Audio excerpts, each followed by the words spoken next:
Bonjour à toutes et à tous, bienvenue sur votre chaîne d'information régionale en ce lundi 3 juin. La météo, d'abord une météo en deux temps, après la grisaille matinale, le retour du soleil cet après-midi.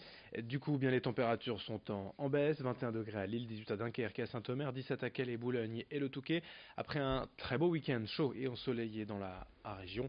Quelle tendance pour les prochains jours, pour cette semaine notamment? On fait le point avec un prévisionniste de la chaîne météo. Bonjour à tous, ravi de vous retrouver pour évoquer avec vous le temps de ce mois de juin, un mois de juin plutôt chaud et plutôt beau. Alors la première semaine contraste avec le reste, effectivement cette semaine est plus instable que ce qui nous attend par la suite. Instable, ça veut dire qu'entre ce lundi 3 juin et ce mercredi 5 juin, on aura beaucoup de pluie, ou en tout cas pas mal d'orages. Ça va aller mieux en fin de semaine, en deuxième moitié de semaine, avec le retour de l'anticyclone.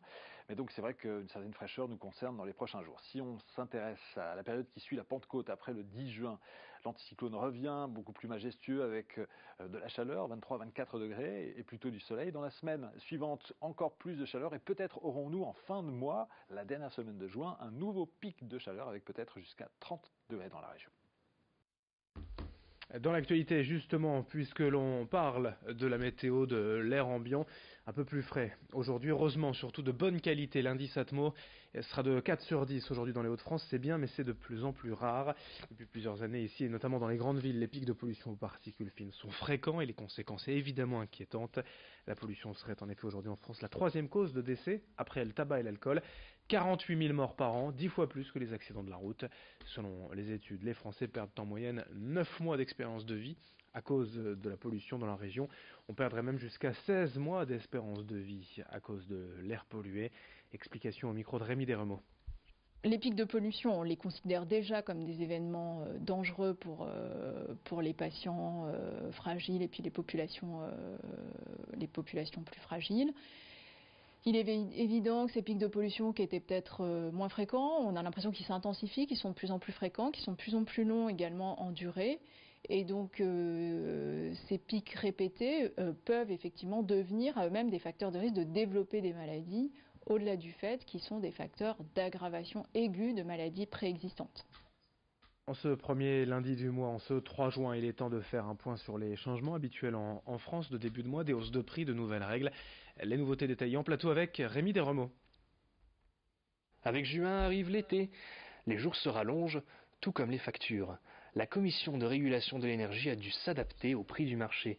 Depuis samedi, le tarif réglementé d'électricité a augmenté de presque 6%. Cela concerne 25 millions de foyers français.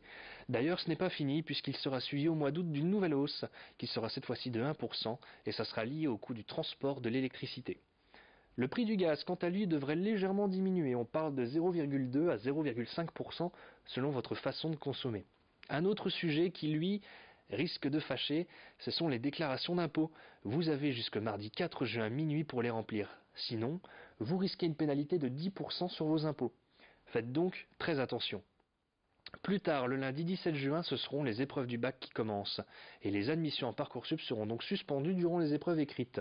Le système informatique recommencera à fonctionner une semaine après, 8 jours après, le mardi 25 juin. On termine avec une nouvelle plus positive. À la fin du mois, ce sera le lancement des soldes d'été. Elles débuteront le mercredi 26 juin à 8 h et dureront jusqu'au mardi 6 août. Ce sera une bonne opportunité de compenser les nouveaux coûts de l'électricité. Merci Rémi pour ces infos. On en reparlera bien évidemment dans nos prochaines éditions, dans les prochains jours et prochaines semaines.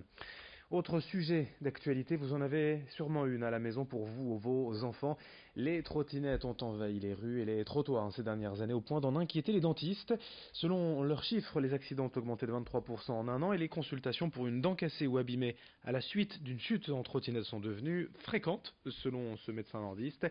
Lui estime tout simplement qu'un enfant sur 5 entre 5 et 11 ans sera concerné à terme par un traumatisme dentaire. Malheureusement, dans la plupart des cas, le casque ne protège pas bien la bouche et les dents, d'où la prudence de rigueur, car les traumatismes dentaires peuvent être longs et compliqués à réparer. Explication avec ce spécialiste au micro de Rémi Desremeaux. Ce qui est important, c'est d'avoir les bons gestes, la bonne conduite à tenir. Ce qui est important, c'est d'agir relativement vite. Une dent qui a été expulsée, il faut la conditionner de façon à pouvoir la replacer assez rapidement dans l'alvéole. Éventuellement, il faut consulter le dentiste ou un service d'urgence assez rapidement, voire très rapidement. Et puis après, ce qui est très important aussi, c'est le suivi à court, moyen et long terme. Vérifier qu'une dent qui a été réimplantée reste vivante éventuellement, ou en tout cas ne pose pas de problème pour l'os alvéole qui va l'entourer, et ainsi de suite. Et c'est vrai que c'est toujours un peu délicat parce qu'il s'agit toujours, en général, dans 90% des cas, d'incisives. Et donc, il y a un problème esthétique et fonctionnel qui est évident. Pour finir aussi, une info, attention, demain, un nouvel épisode de grève à la SNCF ce mardi de seulement 2 TER sur 5 en circulation dans la région. Les cheminots dénoncent la réforme ferroviaire, mais les usagers aussi. Les associations n'apprécient pas vraiment ces nouvelles mesures après la diminution du nombre de guichets dans les gares et la hausse des tarifs. La SNCF vient d'annoncer le renforcement des contrôles à l'embarquement. Justifiés par des mesures de sécurité, ces contrôles entraîneraient des complications pour les usagers, notamment en termes de temps, si bien que certains voyageurs estiment aujourd'hui que la SNCF ne facilite pas la promotion du train. C'est l'avis d'Arnaud Van Hel, président de l'association Train Life. Il s'en explique au micro d'Alicia Sanfilippo.